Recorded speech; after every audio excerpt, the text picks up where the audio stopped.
Let's talk about writer's block. For years, I would get it constantly. I'd have a great idea, but I'd get lost. I'd get stuck in that messy middle, or I wouldn't even know where to start. Like, what's the perfect opening scene to hook a reader? Or I'd get to the end and have no idea how to make it feel meaningful. How do you make it memorable? My problem, I realized, was that I didn't have the full picture. The problem wasn't my ideas. I have a lot of them. Too much, actually. I just don't know how to apply them to a cohesive whole. I was lacking the tools. When you look for writing help, you're handed this box of disconnected parts. You've got your 3-act structure and your 8 sequences and your 15 beats and a character arc and a theme, but none of them actually connect. It's just a bunch of lists. We're told to follow these color by number formulas. And worse, the naming schemes are all so specific.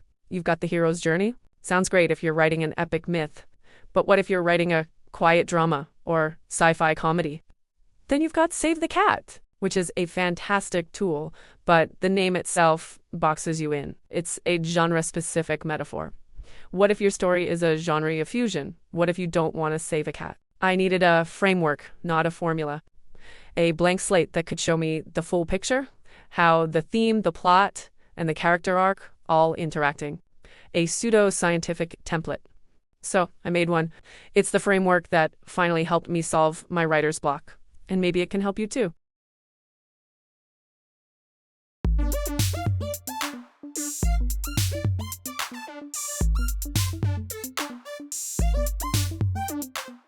Okay, so how do we fix that IKEA box problem? How do we build that full picture? We start to simple, like the kindergarten simple, with basic shapes. This is the entire framework. This is the diagram at its most bare bones level. It's just a few simple shapes. First, you have the triangle. Then you have squares. There's a square at the top apex and 2 squares at the bottom corners. And finally, the most important part, a circle shape right in the middle. Right now, this just looks like, well, a diagram. It doesn't look like a story. I get it. So, to make sense of these shapes and how the graph works in general, I'm going to present a common everyday example. Let's talk about football. In football, the general rule is to score a goal to win, right? Getting the ball to the goal is, of course, the most obvious goal.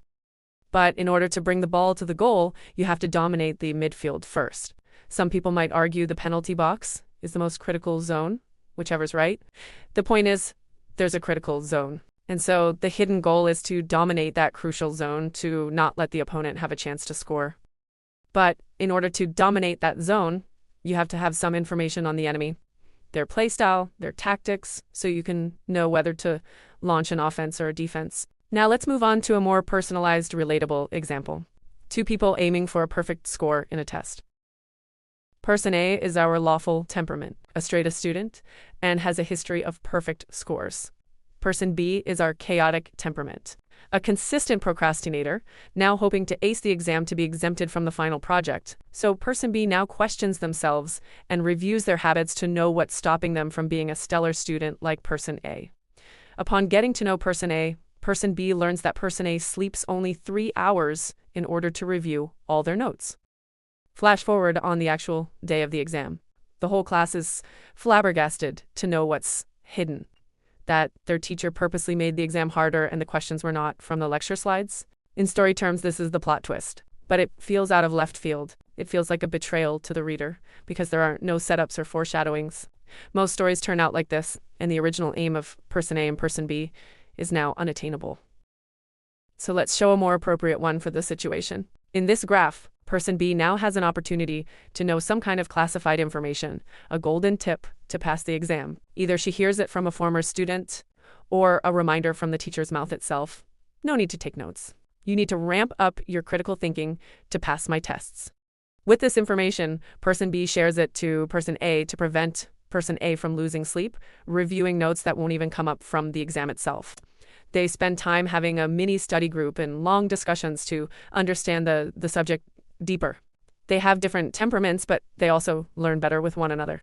At the actual exam, they did their best to attain their original aim, but after learning and spending time with one another, they both find that their main goal of a perfect score doesn't really matter much anymore, or it pales in comparison to the journey they had together.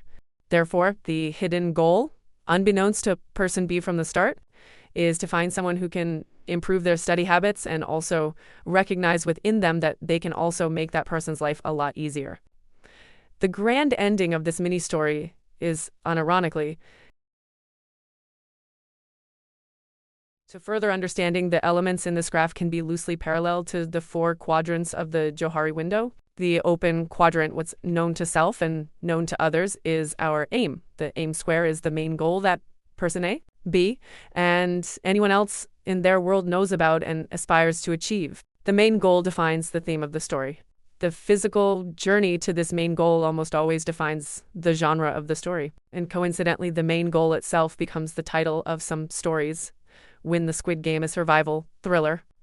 Find the One Piece, an action adventure. Go Back to the Future, a sci-fi comedy. The hidden quadrant, known to self, not known to others, is person B, our main character. Person B square doesn't just include the entity itself, that includes their background, lifestyle, environment, philosophy, values they inherited, and secrets they don't tell, all of which completes them as a person, as a multi-dimensional character. The blind spot quadrant, not known to self, known to others, as person A, the foil. This is why most stories employ a foiled character with an opposite temperament to highlight the quality of the main character. They know each other's blind spots, boosting each other's inner journey and character arc. The opposition in the blue and red squares will drive most of the conflict and tension at the first half of the story, before the midpoint reversal happens. And finally, the unknown quadrant, not known to self, not known to others, is the hidden goal. This hidden goal will only begin to turn up in 2 conditions. 1. Once the 2 opposite parties, the blue and red squares, person A, person B, have come to an understanding or middle ground by the midpoint.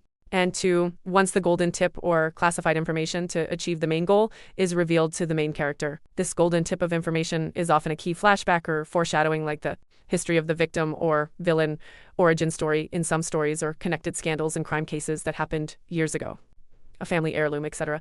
The possibilities are endless depending on your story. This is why the most powerful flashbacks happen at the second half of the story or close to the climax. So why is it important to have both a main goal and a hidden goal? It makes the story multi-dimensional and unpredictable. You can still make the MC achieve the main goal, but the most successful and memorable stories would deconstruct and question why the main goal exists in the first place. In real life, most of our personal goals are also complex like that. Why do we strive to make money in the first place?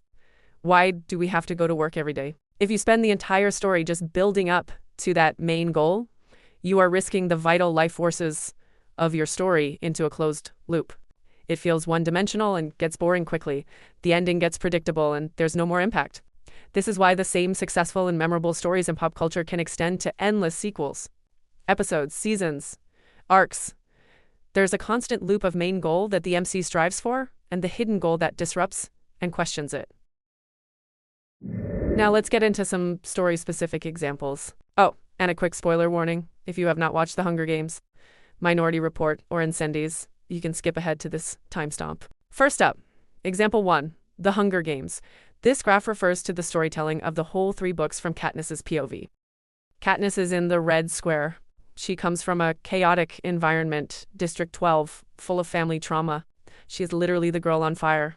Peeta is in the blue square. He comes from a more respectable family, the baker's son, because of their backgrounds and origins. This reflects how they fight in their first game, Katniss with chaotic survival, Peeta with lawful strategy. My favorite depiction of the midpoint reversal in any film is in Catching Fire. When Katniss enters the arena, the aspect ratio literally widens. I checked. It's almost exactly at the half duration of the movie. Perfect. The midpoint reversal is when everything turns upside down or downside up. From everything to the characters' inner journey to their environment. So all that talking and setups and spectacle in the first half of Catching Fire, then the actual payoff of fighting and survival, that's the second half. That arena reveal is the neutral square, the external change. And the internal change? Sinner being brutally beaten right in front of her as she's rising into the arena. It's a psychological blow that weakens her before the game even starts. Now, the goals, the obvious main goal, the apex square, is kill President Snow. That's what everyone is aiming for. But the story deconstructs that goal. Katniss realizes that this goal is futile at the most critical moment. Therefore, the concrete hidden goal, the MC's final action at the climax, is to kill the next authoritarian, Alma Coin. And the abstract hidden goal, the after effect of that action for the whole series, to stop the Hunger Games for good. That's the real resolution. Okay, example 2, Minority Report. This one's interesting because Tom Cruise's character, John, is on the blue side. He's not just lawful, he's literally the pre-crime police. Things turn upside down at the midpoint when he becomes the criminal on the run. The system he upheld is now chasing him. The main goal at the start was to uphold pre-crime to the national constitutions. But the hidden goal all along is for him to expose the root corruption of the entire pre-crime system. He attacks the center, not the apex. The main goal at the start of the story is striked out. Because he took action of the hidden goal, the precogs are back to living their normal human lives again. Finally, example 3, Incendies. This film is special. The whole story revolves on siblings revisiting their mother's past after her death. In the opening, the lawyer reads the mother's last will. Send these letters to their brother and father. This is the main goal. The twin siblings are shocked. They didn't know they had a brother and never knew their father. The sister's curious and wants to follow the will, so she's on the blue lawful side. The brother refuses. He's chaotic red. The first half is her POV. The second half, the brother joins her, and that's when things ramp up. So when all the flashbacks and hidden information are revealed, they learn the devastating truth. Their older brother and their father are the same person. The hidden goal in the story was to deliver the letters to the same person, and the abstract hidden goal, to let this person know that he impregnated his own estranged mother without knowing it. It's such a tragedy. Now, finally, for a story template version infused with the 8 sequences and important beats, here's an enhanced graph expanding on the simple shapes we're already familiar with. This may or may not suffice for the average plotter of a writer, and this may be too complex for others. But considering all the previous points I discussed, this is how it's working out for me so far when planning my stories. So now let's dissect this graph and simplify it. I know, it looks like a lot. But as my philosophy professor once told me, the best way to understand a complex thing is to break it into simple parts. The whole thing is basically just a road and a mountain. The first half of the story, Act 1 and Act 2A, is basically the bottom half of the graph. This is the road below the mountain. This is the fun and games and exploration part. A lot of talks and getting to know each other and the environment. All the essential characters, setups, and minor foreshadowings are introduced here before you climb the mountain. Then you have the mountain, which is basically the surface area of the triangle itself. This is Act 2B and Act 3. Once you reach this mountain and start climbing, the external, internal, and philosophical stakes get higher. The pacing of the story picks up. Things get serious. Now we're going to zoom in. I'm going to do a quick run-through of the sequences based on the standard structures I learned, so we have an equal understanding of what happens in each. Okay, let's go. Sequence A. This is your ordinary world. You show the hero's strength, their weakness, and that fragile equilibrium, that feeling that they're not happy. They're getting bind. Something needs to change. You have to make it really clear to the reader that what's going to happen at the end of the sequence is going to be a big deal to them. This sequence ends with the call to adventure, or call to action, or more popularly called the inciting incident. Sequence B, the refusal of the call. The hero doubts, they hesitate. This is often where they meet the mentor. The sequence ends with a final nudge, often a traumatic event, more impactful than the inciting incident that forces them to act. The mentor often accompanies our hero literally or figuratively when they transition into the special world, into sequence C. We call that the threshold, a geographic transitioning. There's often a scene or a shot that bookends or underscores the fact that we are at an important juncture of the film. Then sequence C, the first attempt. The hero enters the new world and starts meeting allies and enemies. This is the fun and games part, but the hero is still naive, acting on their old ways, still in denial. Sequence D, the hero tries harder. They don't change, they just do the same thing in their own ways. This leads to repeated failure and anger, and it all builds to the big one, the midpoint reversal. Sequence E, everything is different now. The hero has to regroup. They have an increasing awareness of their flaw. This is the approach to the cave. Things get darker. Sequence F. This is the ordeal, the worst test. It's the F for FCK sequence, because that's what your MC is about to say. It's the crisis. All is lost. Dark night of the soul. The MC finds out that achieving the main goal they were striving for all this time is not all it's cracked up to be. It's a false victory. This sequence ends to a complete insight to the hidden goal all along and the willingness to confront it. Sequence G. The resurrection or final confrontation. The hero uses what they learned to prove their transformation. The main tension is resolved. And finally, sequence H, the return with the elixir. Sometimes even the happily ever after or epilogue. In general, it's the resolution montage where you tie up all the loose ends, showing the aftermath of the crisis and MC's final action in sequence G and how it affected the other characters and the greater world of the story. The MC has fundamentally changed. That's all for the sticky notes, which corresponds to the plot or the sequence of events. Now let's focus on the x-axis of the triangle in the graph. Lawful, neutral, chaotic. These words might be already familiar for you. They're moral alignments. Yes, for you fellow nerds, this is basically the D&D moral alignment chart. Now, it doesn't necessarily mean that the blue and red squares just represent two opposite characters. It functions more as the two opposing ideologies prevalent in the story. The distance between the blue and red squares functions as a spectrum. That's why you can populate these blue and red squares with lots of other stickmans beside the MC and FOIL accordingly. But add characters responsibly.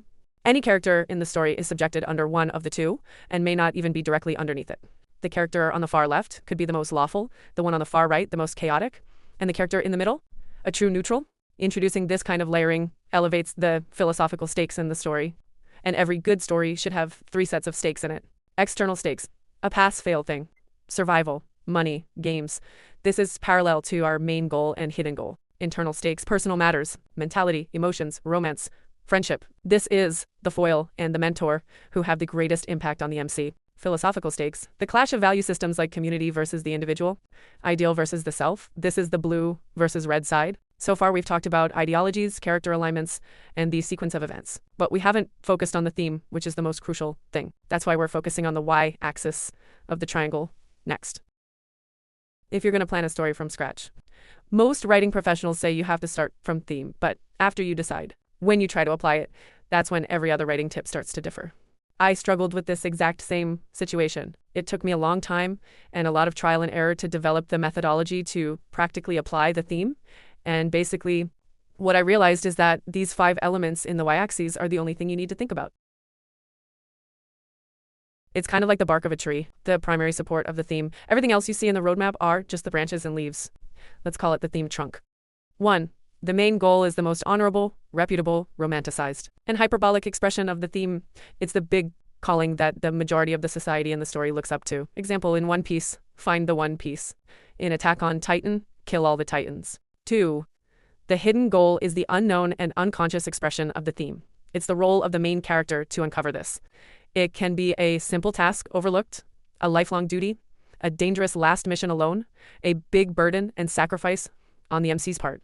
Only the MC should be able to do this. Landing that final blow is what makes them the main character. And the after effects of that final blow is your direct answer as a writer to the theme. 3. The neutral square. This isn't just part of the moral alignment. It also represents the new equilibrium where the blue and red sides meet.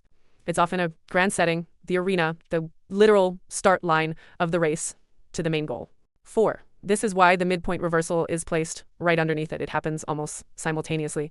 If neutral was the external change of the setting or environment, the midpoint reversal is the internal change for the MC. And 5, the mentor, like in our run-through. The mentor will be the one to state the theme in sequence B, not literally, but as a whisper, a useful tip, or a principle. This gives the MC the final nudge to tackle the theme and prepare for the main goal. And in some stories, there's an anti-mentor, constantly driving the MC into a corner with wrong guidance, sermons by unsupportive and abusive older figures in sequence A, that the MC decides to break free from it, surrounded by these anti-mentors. That when the moment the MC meets this great mentor, it's such a big impact and grand awakening in the MC's life. At this point, you might notice the connection between the two opposing ideologies, the blue and red squares, and the theme trunk. If you start by deciding the theme, then fill out the 5 theme trunk elements. It's way easier to imagine the 2 main ideologies that stem from it.